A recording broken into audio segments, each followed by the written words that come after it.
बर्तमान आमे आसी पहुँचीचु केसिया ब्लॉक अंतर्गत कंतेश्वर जीपी को एठी जन समाजसेवी भाई अछंती जांकर ना क्षीरोद नायक आउ से जने सक्रिय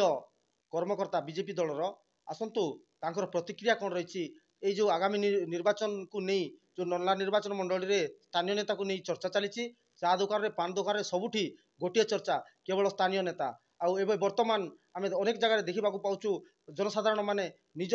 पकेट्रु टंका काढ़ी खर्च करी निजे बैनर पोस्टर माने मारिबा को लागिलेनी नर्ला निर्वाचन मंडल रे आसंतु सार यही ऊपर प्रतिक्रिया कौन रही पचारि बुझिबा। सर नमस्कार। जय श्री राम। निर्मल टीवी को आपको स्वागत जनाऊँ। मु निर्मल टीवी को धन्यवाद दूची।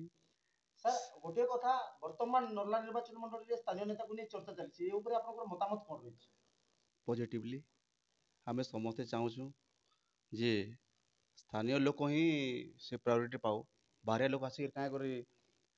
जेनता कि भवानीपाटनार लोक आउछन धर्मगढ़ आउ भी अन्य जगार लोक आउछन किंतु आम स्थानीय रे भी अनेक सक्रिय लोक अछन योग्य लोक अछन योग्य विवेचित लोक बाछिकी टिकेट देवा आ सेमनकर पछे दौड़मा बोले आमको किसी लाभ अच्छे आ बाहरिया लोक को आम टिकेट देकरी एक तो जीतुछन दुईरे देखा नहीं दर्शन नहीं तो से उपरे मुई गोटे मुई बहुत धन्यवाद आपन को जे आपन आसले तो ये माध्यम ने आमे काना करूँ कि जनसाधारण के आमे सचेतन करूँ जे स्थानीय लोक को जितकी आमे प्रायोरिटी देमा स्थानीय लोक को आमे ई निर्वाचन मंडली के उल्लाबार लगी आमे जदि प्रेरणा देमा आउ गोटे स्कोप जेनटा कि देमा निश्चित रूप से माने भी ए अंचल लगी भल काम करबे एटा मोर आशा अछि। निहाती भाव सर बाहर जो मैंने आसुँच आउ एठी प्रतिद्वंदित्व करुँच आउ विजय लाभ करके जाउछंती तो से माने मध्य एई अंचल विकास करने आसुँच से त्रुटि कौन रहा आज स्थानीय नेता को लेकर एत स्वर उत्तोलन हो देखो आज्ञा नेता माने तो नेता एका इनो नेता भी नेता सेनो नेता भी नेता जेहेतु गोटे प्लाटफर्म रे समस्ते काम करुचन तो किए बड़ किए छोट विवेचना करवाटा उचित नुहे से किंतु जितकी बेल के गोटे अधिकार विषय आसुची जितकी बेल के आमर गोटे स्वतंत्रता जेहेतु आम लाभ करूँ जार फल आम भोट टे दी पारुछु आ भोट देला परे जेन माने आउसन सिलेक्शन नहीं करी ऊपर को जाउछन असुविधा समय से आम जिते खोजुछू नहीं पाई पारबार परमिशन नेबा पड़ुचे माने through to through through phone करुछू दे दादा नंबर टे दियन तार नंबर नहीं मिलवा माने ये गोटे भाया मीडिया टाइप रे तो सीधा सलक आम नेता संगे जुड़ी नहीं पारबा नेता केन अच्छन काଣା बिल्कुल जानी नहीं पारबा तो निजर समस्या जणे पारमु केनता करी जदि आम स्थानीय लोक जदि टिकेट पाता जेकोसी पार्टी भी हो मुई सर्वदलीय कथा कहूचे जेकोसी पार्टी भी हो कांग्रेस हो बीजेडी हो बीजेपी हो जदि ताकू टिकेट देते से लड़ते जी भी जीतता इटा से समस्त जितबे जी भी तो जड़े जितबा एका तो जितला पर काଣା हेता जेकोसी लोक एबे मुई जेकोसी दल भी था ना कहीं जदि मोर विपक्ष दल भी जितला एटलिस्ट मुई जाकर ताके भेटी पारती किसी कोई दुख जणे पारती परस्पर आमर भीतर गोटे संपर्क थिता बाहरिया लोक संगे आमर बिल्कुल संपर्कटा नाही आउ जदि भी किसी संपर्क अच्छे टाटा बाय बाय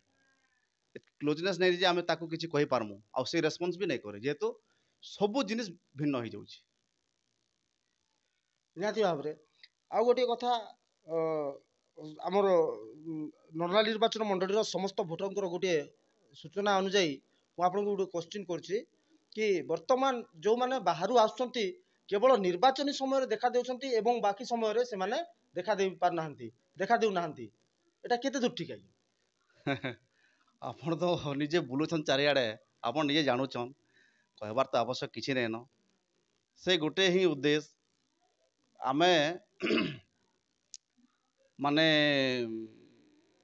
जितकी बेल के माने गोटे ये जुग नहीं था गोटे अलग जुग थिला आमे काଣା करथिलु कि चिठी ପକାବା ଲାଗି ଆମେ ପୋଷ୍ଟାଲକେ ଯାଉଥିଲୁ।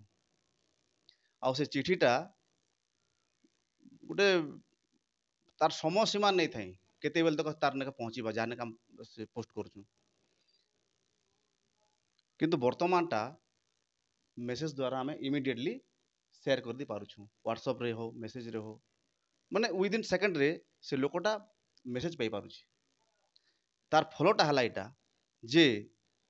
ମୋର କହିବା କାରଣଟା ସ୍ଥାନୀୟ ଲୋକ ଯଦି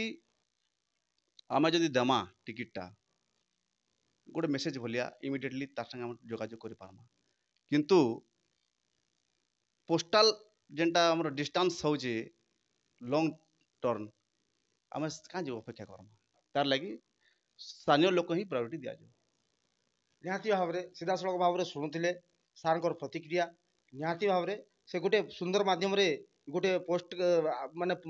ଚିଠି ଏବଂ SMS ଉପରେ ନେଇ ସୁନ୍ଦର ଗୋଟେ ତାଙ୍କର ପ୍ରତିଶ୍ରୁତି ଦେଇଛନ୍ତି କି ଯୋଉଟା ମେସେଜ